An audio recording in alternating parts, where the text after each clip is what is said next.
Welcome, everyone. I'm Dr. John Whyte, Chief Medical Officer at WebMD, and you're watching Coronavirus in Context.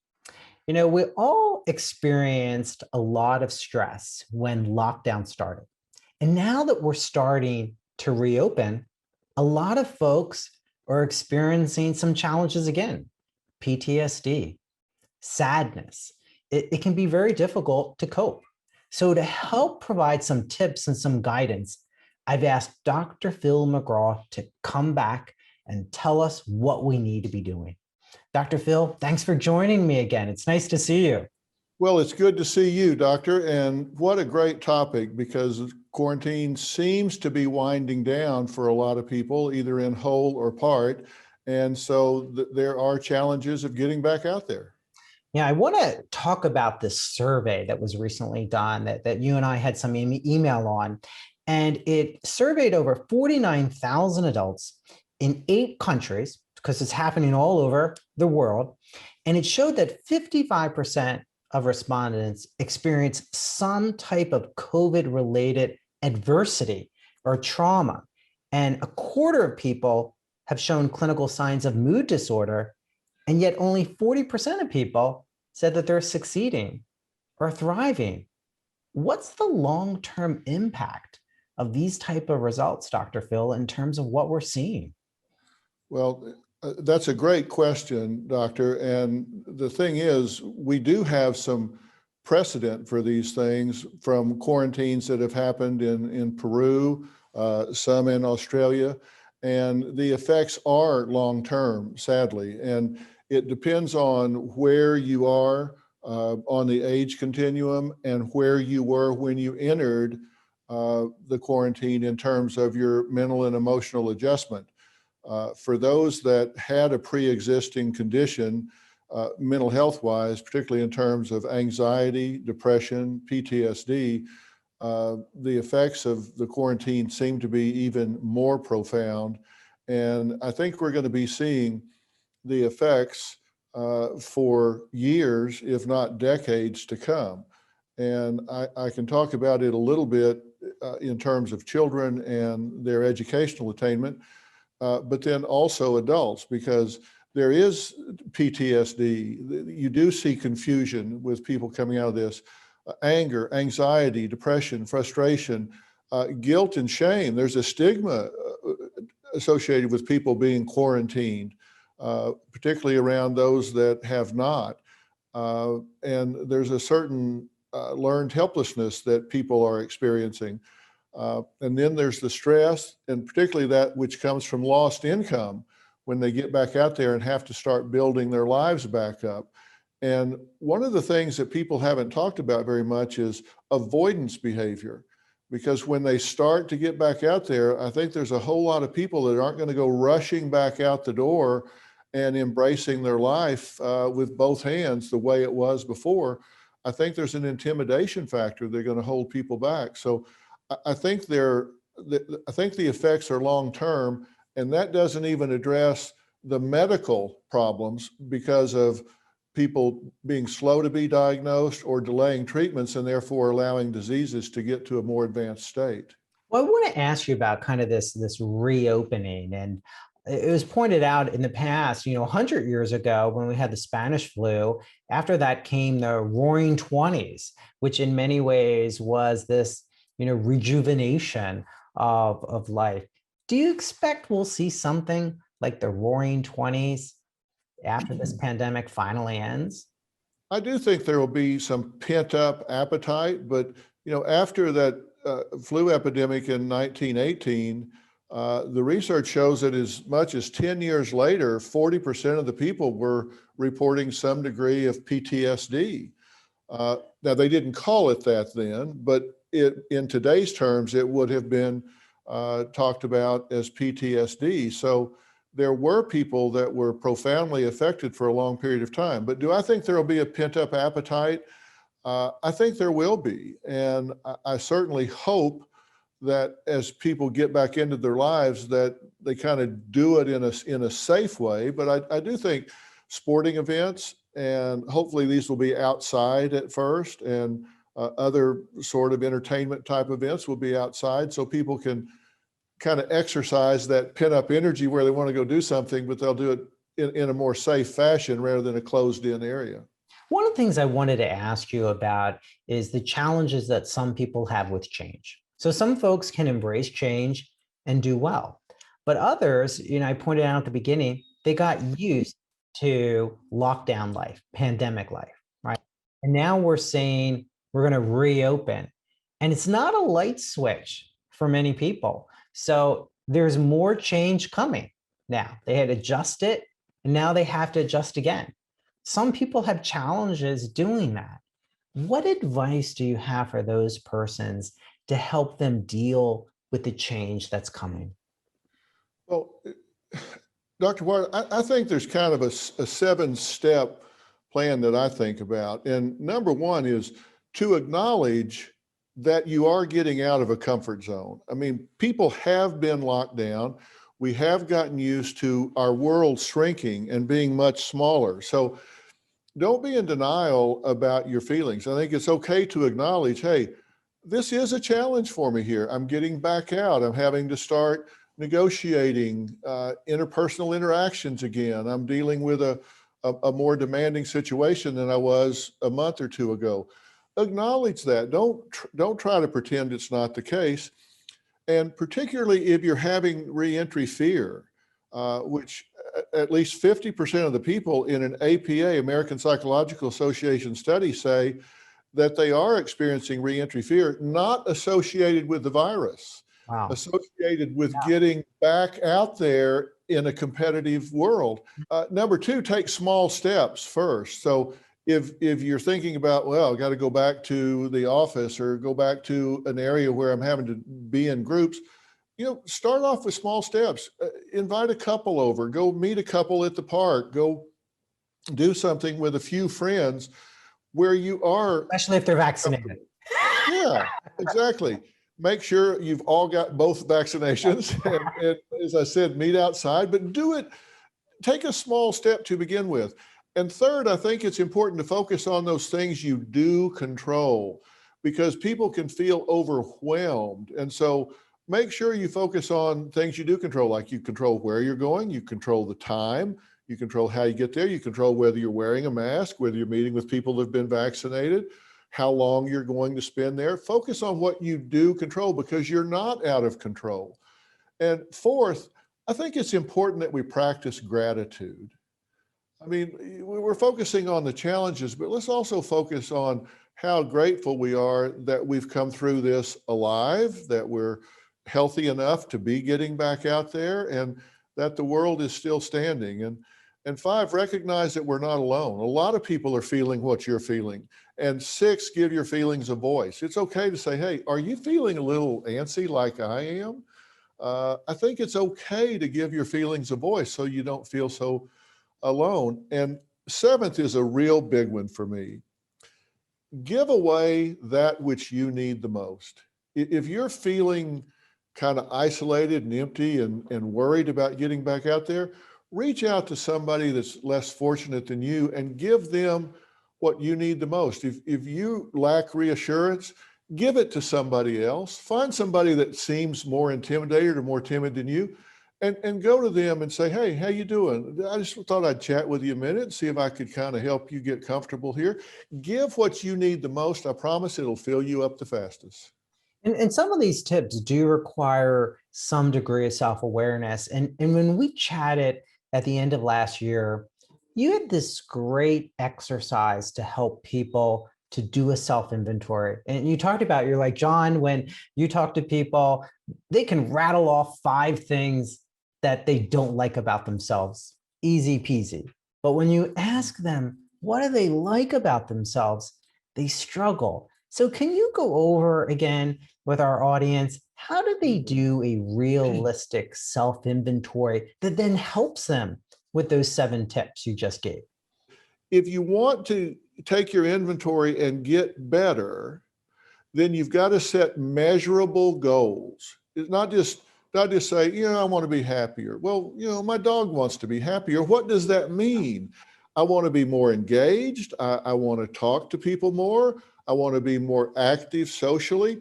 have measurable goals so you can tell whether you're making progress or not, and then identify the steps necessary to get from where you are. We don't have to leap tall buildings in a single bound. Small changes add up to big results across time, and the rest of this year is going to go by whether you're doing something about it or whether you're not. So make an action plan that even takes small steps in each of those 7 areas, and you'd be amazed how much difference accumulates between now and the end of the year. What do you say, Dr. Phil, to people who are listening to say, you know what, Dr. Phil, I don't have family support. I don't have good friends that I can count on or rely on. It's just me, or it's just me and my kids. What do you say to them? It's not that easy to find support. So what strategies could they utilize? You know, that's where such a great question, because not everybody does. And that's why I say the best way to engage is to give what you need the most. If you don't have a great support circle around you, then find a place that you can volunteer. Maybe it's a soup kitchen, maybe it's the Goodwill, maybe it's down at the Y coaching one of your children's teams. They always need coaches. And trust me, because I'm a living proof of this, you don't need to know anything about the sport. You can kind of be the bus driver, but go give away what you need. Find yourself a support group where you contribute something, and then you start interacting with people that way. And maybe it's the community arts center. Maybe you're not an actor, but you're painting scenery. You know, maybe it's helping garden down at the community center. Anything where you're saying, hey, I have some things to offer. Can you use me? Can I volunteer? Maybe you train to be on a hotline. Maybe you become a court-appointed special advocate for foster children. Find some way to give, and I promise you will have a connection with people, and a common interest creates a common bond, and you all of a sudden you have a support group around you. And it takes work to do that inventory. It takes work to get a plan. I have to ask you, because I had an interesting conversation the other day, and I thought I'm going to ask Dr. Phil about this. Everyone is talking about loneliness, being at home, not having those contacts. But there's also the concept, and I hadn't heard much about it, so I wanted to ask you about loneliness. Those folks who have been around the same 5 or 6 people the entire, pandemic, and they need some time to themselves. And how do they do that? What can you tell people about this concept of loneliness, that you might need some alone time, and that's not a bad thing. Everyone's a little different. So how do we manage that? It's not a bad thing. And here's the difference, Dr. Whyte. Loneliness is involuntary. Aloneness is voluntary. That's the difference. You're with loneliness, you're asking to have some time apart. You're asking to have some time to self-reflect. And interestingly enough, teenagers that spend 25 to 30% of their time alone in the room with the door shut have a lower level of depression, less frequency of depression. They have better grades, and they have better behavior. So those that take that time for self-reflection, or just kind of organizing themselves because they have alone time, really kind of are more buttoned up, and they have their act together mentally, emotionally, behaviorally. So it's okay to say, hey, listen, love you guys, but I'd like to have an hour to myself today. And I can tell you a lot of mothers would love to have that. My mother used to say she was going to change her name to anything but mom, Oh, because she heard it 1,000 times a day. But it's really healthy to carve some time out for yourself, and help your family and loved ones not feel rejected by it. Say, I'm taking care of myself so I can take care of you, and I need this time for self-reflection and kind of self-maintenance. I need to gear down to take care of myself so I can take care of you. and we really have spent all this time focusing on our physical health. We really need to start spending more time on our mental health. You've been involved in addressing these pandemic issues for the past year. I want to ask you, Dr. Phil, and it's really meant to to get your expertise and maybe even put you a little on the spot. Looking back, where's been the communication gaps in terms of this pandemic? You're an expert communicator amongst a lot of other things. You've been communicating to the public for decades and doing it very well. Where have the missteps been, and how do we correct them? Well, I think there have been a lot of missteps. And, if you look at the epidemiologists and what they tell us about the mental emotional aspects of being in quarantine, the most important thing seems to be to get information to people so they're not in the dark, to communicate to them well so they don't fill in the blanks negatively. That old saying, monsters live in the dark, is true. And if you give people information, they tend to manage it really well, much better than they do ambiguity or a lack of information. And I think now we are beginning to be more transparent. And I think we underestimate the public's ability to handle the truth and to deal with it. And so I think transparency in what's really going on helps people a lot. And I believe, John, I think people know the truth when they hear it. And I think if you pat people on the hand, say, oh, everything's going to be fine, versus somebody that comes and says, all right, look, let me tell you what the risk factors are here and what you can do to mitigate that. They're going to believe that more than they're going to believe patting on the hand and everything's going to be fine. And so I think authentic, transparent communications are really important. And I think it's that way with your children. You certainly don't ever want to ask children to deal with adult issues, but at the age appropriate levels, and people always say age appropriate, but they never define it. Let me tell you how to define that. You define it by listening to your children, what questions they're asking. And if they're asking a question at this level, like, does everybody kind of sick, Mom? Then you answer it at everybody's kind of sick level.